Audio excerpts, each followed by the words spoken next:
Finally, just back to the UK budget, the exception they're going to give for Northern Ireland on corporation tax, is that something that we should be more worried about in the future, that they could be sort of separating the regions off and giving them their own sort of autonomy on taxes?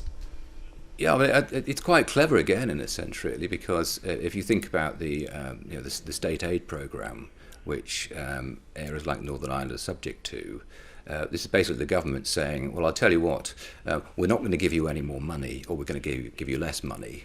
But if you stand on your own 2 feet and become very profitable or increasingly profitable, we'll let you have a lower tax rate, so you make less of a contribution.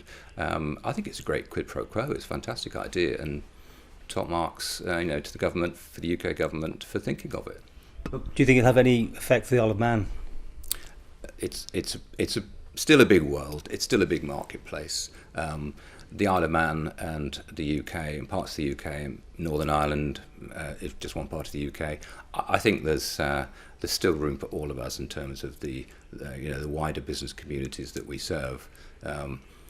Yes, it's true that if other jurisdictions around the world reduce their corporate tax base, they become more of a direct threat to the Isle of Man. But ours is zero. You can't get much lower than that.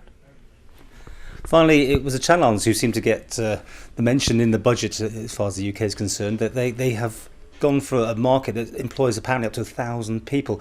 If you can briefly explain it, and what do you think the future is for them down there? Yeah, this wasn't a direct attack on the Channel Islands, but it's the fact that for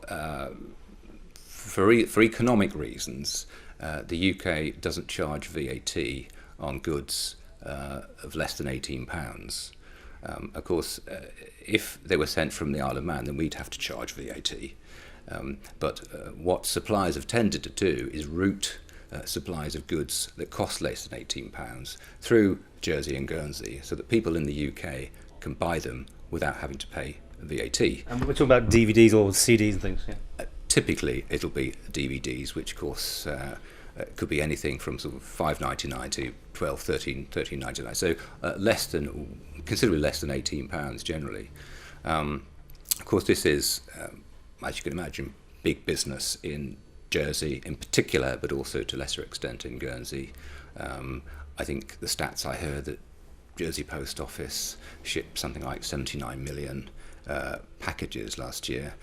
I'm not saying they were all goods that fell within this what's known as low-value consignment relief, but a considerable number of them would have been, and of course, because of the industry that's built around this, large numbers of people are employed, again, particularly in Jersey, to take advantage of this £18 threshold. Well, the proposal is now that that's going to be reduced to £15.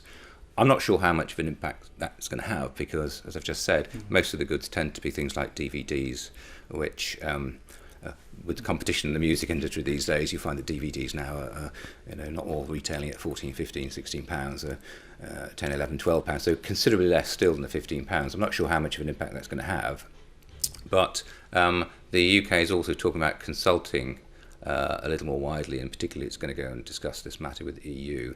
So it's possible that it could be reduced even further, or the relief be abolished altogether at some point in the future. But I think for the moment, Jersey is probably going to breathe a bit of a sigh of relief. I don't think it's going to have too much of an impact on them for the time being, and at least maybe they've got a bit of time to think about what they might do if the relief goes altogether.